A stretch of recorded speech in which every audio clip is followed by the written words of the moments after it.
Diqqat! Shoshilinch tezkor xabar. O'zbekistonda dollar va rubl kursi keskin o'zgardi. Assalomu alaykum hurmatli tomoshabin.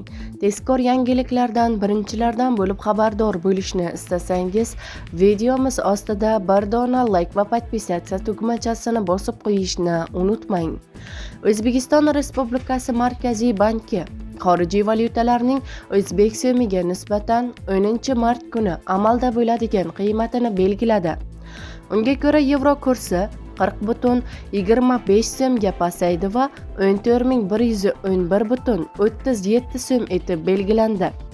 Rossiya rubli esa 0,88 so'mga tushdi va 154,20 so'mni tashkil etdi.